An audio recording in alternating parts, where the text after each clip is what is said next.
ಪಾಪ ಒಬ್ಬನಿಗೆ 4 ಜನ ಹುಡ್ತಾರ ಮಕ್ಕಳೇ ನೆಟ್ಗಿರಕಾಯ್ತಾ ಇಲ್ಲ. ಪ್ರಪಂಚದಲ್ಲಿ ಎಲ್ಲಾರು ಒಬ್ಬೊಬ್ಬರು ಒಂದೊಂಥರ ರೈತರು, ಯಾರು ಒಗ್ಗಟ್ಟಾಗಲ್ಲ ರೈತರಲ್ಲಿ. ಈಗ ಆತರ ಹೇಳ್ತಾರೆ, ಹೇಳಕ್ಕೇನು ಅಲ್ಲಿ ಅವನು ಕುರ್ಚಿ ಐತೆ, AC ಐತೆ, ಮಾತಾಡ್ತಾರೆ. ಏನ್ ಮಾಡ್ತೀರ ಅಲ್ಲಿ? ನಮ್ಮಂತವ್ರು ಸಣ್ಣ ರೈತರು ಅವ್ನು ನಡೆಯಲ್ವಲ್ಲ. ನಾಗರಿಕರಾದ ನಾರಾಯಣಪ್ಪರು ತುಂಬಾ ವರ್ಷಗಳಿಂದ ಭತ್ತದ ನಾಟಿಯನ್ನು ಮಾಡಿಕೊಂಡು ರಾಜಕೀಯದಲ್ಲಿ ನೀವು ಎಲ್ಲರೂ ಅದೊಂದು ವಿಡಿಯೋ ಕಟ್ ಮಾಡ್ಕೊಂಡ್ರಿ. ಬರೀ ಅಣ್ಣ ನಿಮ್ದೊಂದು 2 ಇದೆ ಅಣ್ಣ, ಏನೋ ನೀರಿಂದ ಸಮಸ್ಯೆ ಆಗಿರೋದಕ್ಕೆ ಬರೀ ಸರ್ ಅಪ್ಲೋಡ್ ಮಾಡೋಣ. ಏನ್ ಸಮಸ್ಯೆ? ಈಗ ಡ್ಯಾಮ್ ಅಲ್ಲಿ 168 ಅಡಿ ನೀರಾಗಿದ್ರು ಕೂಡ ಬಿಡ್ತಾ ಇಲ್ಲ. ಹೌದಪ್ಪ, ಏನ್ ಮಾಡಕ್ಕಲ್ಲ, ರಾಜಕೀಯದ್ರಂಗ್ ಇರ್ತಾರೆ. ಈಗ 130 ಅಡಿ ನೀರಿದ್ದಂಗ್ಲೇ ಕೊಟ್ಟಿದ್ರು ಅವಾಗ ನೀರ್ ಮಾಡಿ. ಈಗ 170 ಅಡಿ ನೀರ್ ಬಂದ್ರು ನೀರ್ ಕೊಟ್ಟಿಲ್ಲ. ಯಾಕೆ? ಅವ್ರು ರಾಜಕೀಯದ್ರು ಗೊತ್ತಾಗಲ್ವಾ? ಇವೆಲ್ಲ ಮಾಡ್ಬೇಕು, ಕೊಡ್ಬೇಕು ರೈತರಿಗೆ. ಕಟ್ ನೀರ್ ಮಾಡ್ಲಿ, ಮಾಡ್ಬೋದು. ಮುಂಚೆ ಎಲ್ಲ ಕಟ್ ನೀರ್ 130 ಅಡಿಗೆ ನೀರ್ ಕೊಟ್ಟಿಲ್ಲ ನಾಗಣ. SM ಕೃಷ್ಣ ಕಾಲದಲ್ಲೂ ಬರಗಾಲ, ಅವಾಗಲೂ ಕಟ್ ನೀರ್ ಮಾಡಿ ಕೊಡ್ಲಿಲ್ವಾ? ಇವರು ಈಗ ರೈತರು ಬೆಳೆದ್ರೆ ತಾನೇ ಅವರು ಇದ್ ಮಾಡೋದು. ಆ ತರ ಇದು ಏನು ಮಾಡ್ಲಿಕ್ಕೆ ಬರಲ್ಲ. ನಾವೆಲ್ಲ ರಾಜಕಾರಣಿಗಳು ಏನೇನ್ ತೂಗಿಸ್ಬೇಕು, ನೀವು ಎಲ್ಲಿ ರೈತರೇ ಹೋರಾಟ ಮಾಡ್ಬೇಕು. ಪಾಪ ಒಬ್ಬನಿಗೆ 4 ಜನ ಹುಡ್ತಾರ ಮಕ್ಕಳೇ ನೆಟ್ಗಿರಕಾಯ್ತಾ ಇಲ್ಲ.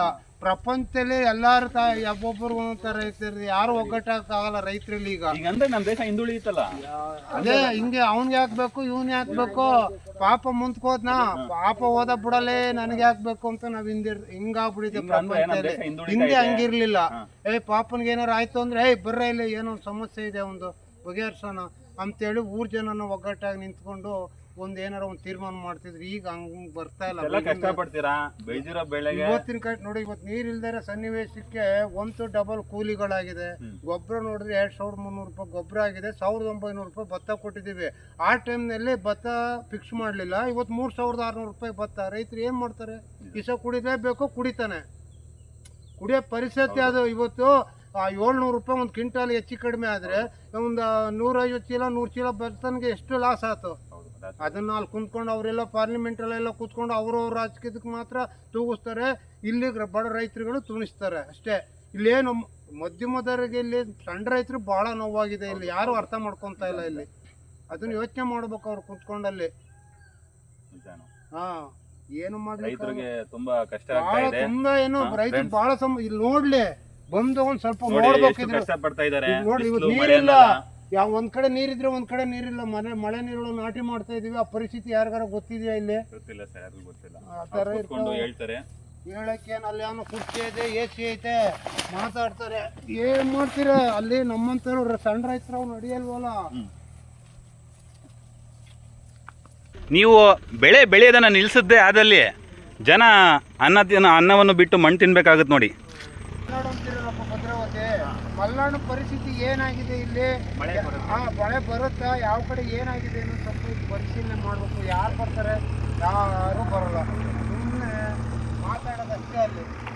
ಈಗ ನಮ್ಮ ದೇಶದಲ್ಲಿ ರೈತರಿಗೆ ಯಾವುದೇ ರೀತಿಯ ಸಹಾಯವಾಗಿ ಏನು ಮಾಡ್ತಾ ಇಲ್ಲ. ಜನಗಳೇ 20 ಮನೆ ತಂದೆ ನೀವು 2350 ರೂಪಾಯಿ. 2300 ಮಾಡಿದಾರ? 2350. ಒಂದು ಕ್ವಿಂಟಾಲ್ ಭತ್ತಕ್ಕೆ ಬರೀ 2200 ಬೆಳೆ ಬೇಡ ಬಿಡು. ಈಗ ಇವ್ರು ರಾಜಕೀಯದವ್ರು ಏನ್ ಹೇಳ್ತಾರೆ ಗೊತ್ತಾ?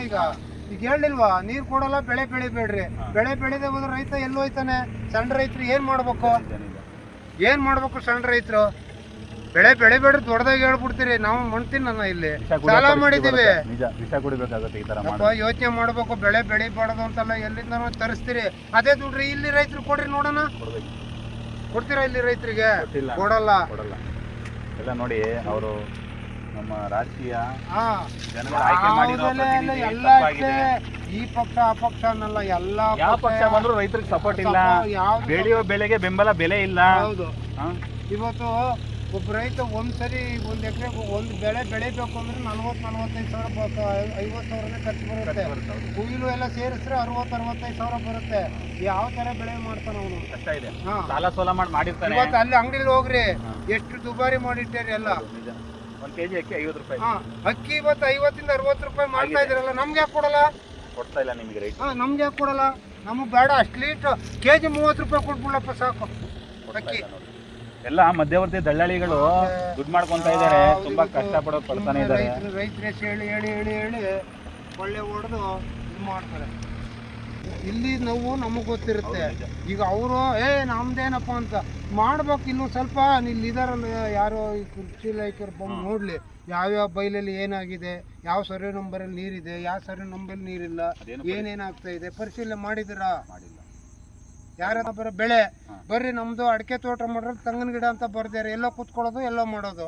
ಬಂದ್ ಮಾಡ್ಬೇಕಿಲ್ಲಿ ಏನು ಪರಿಶೀಲನೆ ಮಾಡಲ್ಲ, ಹಂಗೆ ಅವ್ರಿಗೆ ಇಷ್ಟ ಬಂದಂಗೆ ಮಾಡ್ಕೊಳ್ತಾ ಇದ್ದಾರೆ. ಇಷ್ಟ ಬಂದಂಗೆ ಮಾಡ್ಕೋತಾರೆ ಅಷ್ಟೇ.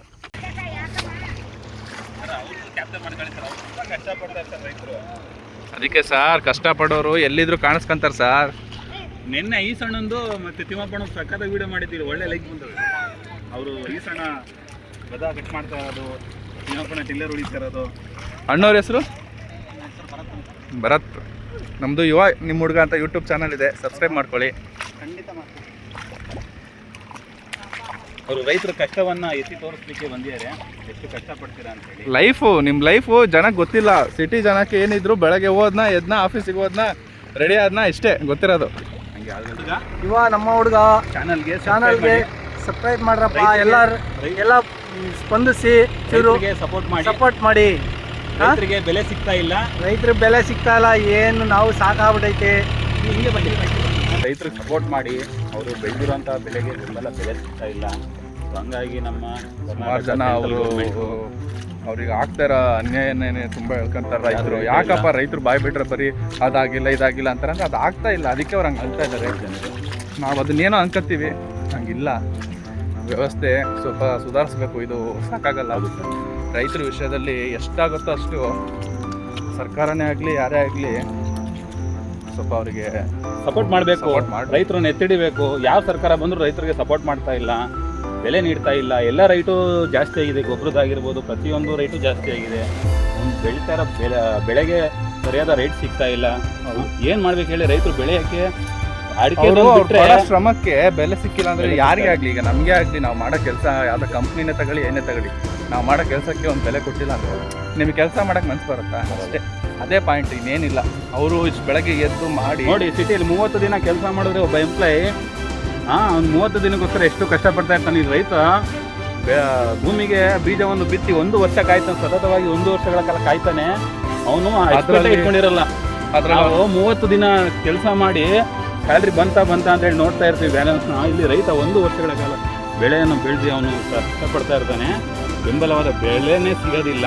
ಆದರೂ ನಿಜವಾಗ್ಲೂ ನಮ್ಮ ದೇಶದ ರೈತ ಬೆನ್ನೆಲುಬಾಗಿ ನಿಂತಿದ್ದಕ್ಕೆ ತುಂಬ ಧನ್ಯವಾದವನ್ನು ಹೇಳ್ತೀವಿ.